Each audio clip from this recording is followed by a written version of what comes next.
వైసీపీకి హైకోర్టులో అతిపెద్ద షాక్ తగిలింది. ఎన్నికలు అంటే పులివెందుల, ఒంటెమెట్ట ఈ రెండు ప్రాంతాలలో కూడా జడ్పీటీసీ ఎన్నికలు అయితే జరుగుతున్నాయి. వైసీపీ సాధారణ ఎన్నికలంత ప్రతిష్టాత్మకంగా ఈ రెండింటిని కూడా తీసుకుంది. ఎందుకంటే ఈ రెండు కూడా వైసీపీకి చెందినవి, సిట్టింగ్ వాళ్ళే ఉన్నారు కాబట్టి వాళ్ళని గెలిపించుకోవాలనే ఉద్దేశంతో జగన్మోహన్ రెడ్డి అత్యంత ప్రతిష్టాత్మకంగా తీసుకున్నాడు. అంటే పులివెందులలో నా పొట్టు ఇంకా కోల్పోలేదు, కడపలో నా పొట్టు ఇంకా కోల్పోలేదు అని చెప్పాలనుకునేది జగన్మోహన్ రెడ్డి ఉద్దేశం కావచ్చు. ఏది ఏమైనా ఎంటైర్ జగన్మోహన్ రెడ్డితో సహా ఎంటైర్ క్యాడర్ మొత్తం కూడా ఆ రంగంలోకి అయితే దిగింది. ఇదే సమయంలో తెలుగుదేశం పార్టీ కూడా దీన్ని చాలా ప్రతిష్టాత్మకంగా తీసుకుంది.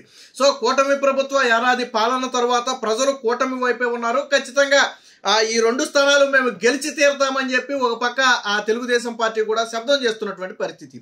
అయితే మొన్న ఇరు వర్గాల మధ్య దాడి జరిగింది. ఏదైతే వైసీపీ పార్టీ తమకు అనుమతి ఇచ్చిన ప్రాంతంలో ప్రచారం చేసుకోకుండా టీడీపీ ప్రచారం చేసుకుంటున్నటువంటి ప్రాంతానికి వచ్చింది. అక్కడ ఉద్రిక్తత చెలరేగాయి, ఒకరికొకరు ఘర్షణ పడ్డారు. ఇది మనందరికీ తెలిసిన విషయమే. ఇరు వర్గాల మీద కూడా కేసులు నమోదు చేశారు. తర్వాత ఏం జరిగింది, ఎలక్షన్ కమిషన్ ఈ మొత్తాన్ని కూడా పరిశీలించిన తర్వాత వాటిని అత్యంత సమస్యాత్మక ప్రాంతాలుగా భావించి రేపు ఎన్నికలు ఆ ప్రాంతాల్లో జరిగితే వైసీపీ మరొకసారి దాడులకు దిగే అవకాశం ఉంది. ఓటర్లను ప్రలోభపెట్టి భయభ్రాంతులకు గురి చేసి పోలింగ్ కేంద్రానికి రాకుండా అడ్డుకునే అవకాశం ఉందని భావించి పోలింగ్ కేంద్రాలు దాదాపుగా ఒక ఊర్లో ఉన్నటువంటి 6 పోలింగ్ కేంద్రాలను పక్క ఊరికైతే షిఫ్ట్ చేయడం జరిగింది. దాదాపు 1 కిలోమీటర్ వేరియేషన్లో వాటిని పోలింగ్ కేంద్రాలు షిఫ్ట్ చేయడం జరిగింది. ఇది కేవలం దాడి తరువాత ఎన్నికల కమిషన్ తీసుకున్న నిర్ణయం. ఎందుకంటే స్వేచ్ఛగా ప్రజలు వచ్చి ఓటేయాలి. బట్ వైసీపీ నాయకుల మొన్న తీరు చూసిన తర్వాత ఆ పరిస్థితి ఎక్కడా కనపడాల. ఎలక్షన్ కమిషన్ ఇది పూర్తిగా ఎలక్షన్ కమిషన్ తీసుకున్న నిర్ణయం. దీన్ని తెలుగుదేశం పార్టీకి అంటగట్టారు. ఏమని, తెలుగుదేశం పార్టీయే కావాలని వైసీపీకి మెజారిటీ ఉన్న ప్రాంతాలలో పోలింగ్ కేంద్రాలు దూరంగా పెట్టారని. దాదాపుగా ఒంటిమిట్టలో అయితే 30 పోలింగ్ కేంద్రాలు ఉన్నాయి. అక్కడ దాదాపు 15 పోలింగ్ కేంద్రాలు, పులివెందుల దగ్గర 15 పోలింగ్ కేంద్రాల దాకా ఉన్నట్టున్నాయి.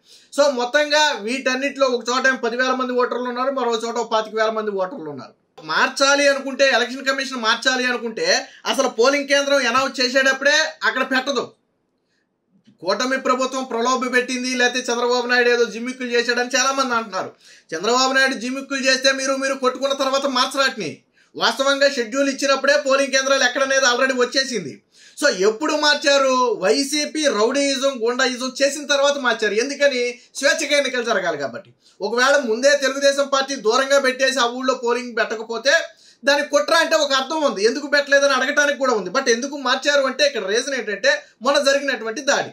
దీని మీద హైకోర్టులోకి వెళ్ళింది. హైకోర్టులో ఎవరు వైసీపీ నేత లేళ్ల అప్పిరెడ్డి, పాపం వైసీపీ పిటిషన్లన్నీ ఈయన వేసి కోర్టులో చెప్పులు దెబ్బతింటాడు. వైసీపీ నేత లేళ్ల అప్పిరెడ్డి ఏమని వేసాడంటే, ఈ పులివెందుల జడ్పీటీసీ ఉప ఎన్నిక పోలీస్ స్టేషన్లో మార్చారు. సో ఇది ఖచ్చితంగా రాజకీయ కుట్ర, ఇందులో తెలుగుదేశం పార్టీ ఈసీ కుమ్మక్కైపోయి కావాలని మా పార్టీని దెబ్బతీయడానికి చేసినటువంటి కుట్ర అని చెప్పి ఆయన హైకోర్టులో పిటిషన్ వేశారు. ఇరుపక్షాల వాదనలో వింది, ఈసీ కూడా తన వాదనలు వినిపించిన తర్వాత వైసీపీ వాదనలో సహేతుకత ఎక్కడా కూడా కనపడాల. అక్కడ బలమైన రీజన్ ఏం చెప్తుందంటే, మొన్న జరిగినటువంటి దాడిని చూపించిన తర్వాత ఇది తీవ్ర సమస్యాత్మక ప్రాంతం, ఎంత బందోబస్తు ఏర్పాటు చేసినా, చాలా మంది అనుకోవచ్చు బందోబస్తు ఏర్పాటు చేయవచ్చు కదా అని. ఎంత బందోబస్తు ఏర్పాటు చేసినా ముందు స్వేచ్ఛగా ఓటర్లు బయటికి రావాలి. ఓటర్లు బయటికి రావాలంటే ఆ ప్రాంతాల్లో జరిగితే ఓటర్లు భయపడరారు బయటికి. కాబట్టి పక్క ప్రాంతంలో అయితే ఖచ్చితంగా కొంచెం బయటకు వచ్చే అవకాశం ఉందనే ఉద్దేశంతో చేసినటువంటి ఏర్పాటు అది. సో ఇది ఎన్నికల కమిషన్ వాదంతో హైకోర్టు కూడా ఏకీభవించి ఏం చేసింది, ఏదైతే వీళ్ళు 6 స్థానాలు మార్చారు, దీన్ని వెంటనే అడ్డుకోవాలి, ఈసీకి ఆదేశాలు ఇచ్చి మళ్ళీ పాత ప్లేస్లోనే ఎన్నికలు పెట్టాలని ఏదైతే వీళ్ళు కోర్టుకు వెళ్ళారో దాన్ని కోర్టు యాక్సెప్ట్ చేయాలి. ఆ పిటిషన్ మొత్తాన్ని కూడా డిస్మిస్ చేసింది. ఇంకో మాట కూడా చెప్పింది, ఏమని, మరికొన్ని గంటల్లో పోలింగ్ పెట్టుకుని ఇప్పటికిప్పుడు పోలింగ్ మార్చడం అనేది అయ్యే పని కాదు. అందులోనూ ఎన్నికల ప్రక్రియలో బేసిక్గా మీరు ఎక్కడైనా చూడండి, ఏ విషయంలో అయినా కోర్టు జోక్యం చేసుకుంటుంది, కానీ ఎన్నికల ప్రక్రియలో కోర్టు జోక్యం చేసుకోండి. అది సుప్రీంకోర్టు కావచ్చు, హైకోర్టు కావచ్చు, ఏ కోర్టు అయినా కావచ్చు. తప్పని పరిస్థితి అయితే, ప్రజాస్వామ్యానికి విరుద్ధంగా ఉంది, ఇందులో సహేతుకత ఉంది అని భావించిన సమయంలో తప్ప మిగతా సమయాల్లో కోర్టులు ఇన్వాల్వ్ అవ్వవు. ఎన్నికలు కూడా అమల్లో ఉన్నప్పుడు అధికారులను బదిలీ చేసినా, సస్పెండ్ చేసినా, ట్రాన్స్ఫర్ చేసినా, ఏం చేసినా కానీ కోర్టులు ఎందుకు జోక్యం చేసుకోవంటే ఎన్నికల విధుల్లో జోక్యం చేసుకుంటూ సమానం. సో ఎలక్షన్ కమిషన్ తీసుకునే ప్రతి నిర్ణయం కూడా ఎన్నికలు సజావుగా సాగటానికి. జగన్మోహన్ రెడ్డి హయాంలో కూడా ఎలక్షన్ కమిషన్ పనిచేసింది కదా. సో ఇప్పుడు అదే ఎలక్షన్ కమిషన్ కదా, సభ్యులు మారుండొచ్చు, అదే ఎలక్షన్ కమిషన్ కదా పనిచేసేది. అంటే కేవలం దీన్ని ఒక వంకగా చూపి మరి పోలింగే అడ్డుకోవాలనుకున్నారో లేదా పోలింగ్ వాయిదా వేయించాలనుకున్నారో మనకైతే తెలియదు. కానీ దాదాపుగా చాలా ఏళ్ల తర్వాత అక్కడ ప్రజలు బయటకు వచ్చి ఓటేసే అవకాశం కలిగింది.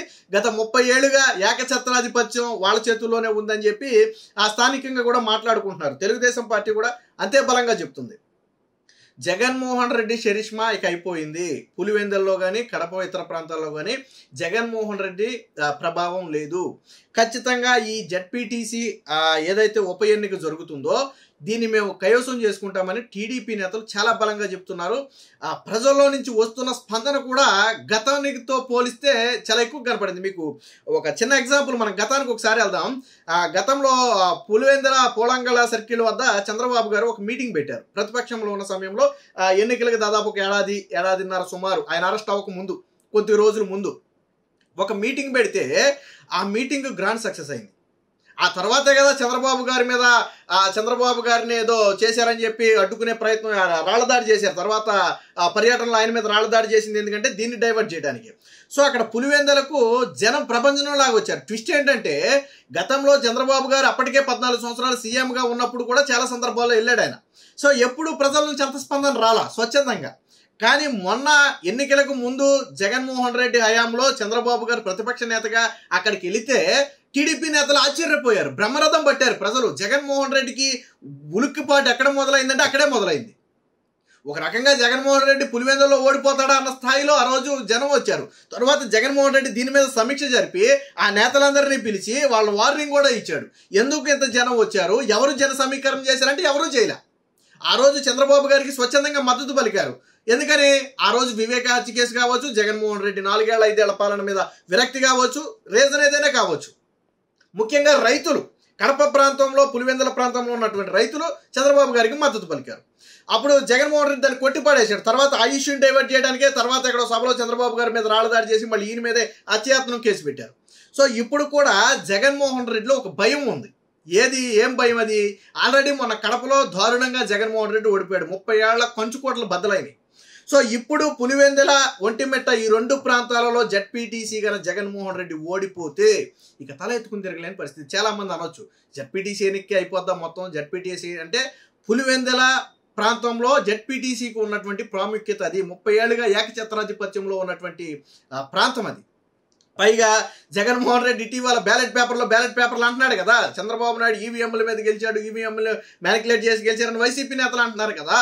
సో ఇప్పుడు బ్యాలెట్ పేపర్ల మీద జరుగుతున్నాయి. ఇప్పుడు కానీ దెబ్బ తగిలితే జగన్మోహన్ రెడ్డికి మామూలు దెబ్బ కాదు. పైగా ఆఫ్ ద రికార్డ్ మనకు తెలుస్తుంది ఏంటి, ఒక్కొక్క ఓటర్కి 10 నుంచి 15 వేలు పంచడానికి వైసీపీ సిద్ధమైందంట. అంటే ప్రజలు ఓట్లేయరని తెలిసిపోయి ప్రజల్ని డబ్బుతో కొనే ప్రయత్నం చేస్తున్నాడు జగన్మోహన్ రెడ్డి. ఆల్రెడీ మొన్న ఎన్నికల్లో డబ్బుతో కొనే ప్రయత్నం చేస్తే ప్రజలు లొంగల, ఎలవేళ ప్రజలు డబ్బుకు లొంగరు. సో అప్పుడు అధికారాన్ని అడ్డం పెట్టుకుని జగన్మోహన్ రెడ్డి విడిగా మద్యం కావచ్చు, లేకపోతే ఇంకోటి కావచ్చు డబ్బు కావచ్చు పంచాడు. ఏమైంది మనం చూసాం. మనం కడపలో దారుణమైన పరాజయం, మిగతాయి పక్కన పెడదాం. ఇప్పుడు కూడా జగన్మోహన్ రెడ్డి డబ్బుతో ఓట్లు కొనే ప్రయత్నం జరుగుతుందని తీవ్ర విమర్శలు ఉన్నాయి. ఏది ఏమైనా మొత్తంగా హైకోర్టులో మొత్తానికి ఈ విషయంలో మేము జోక్యం చేసుకోమని ఏదైతే ఒక వ్యాఖ్య చేసిందో ఇది వైసీపీకి అతిపెద్ద షాకు. ఎన్నికలకు ముందే దాదాపుగా వైసీపీ ఓడిపోయినంత పని.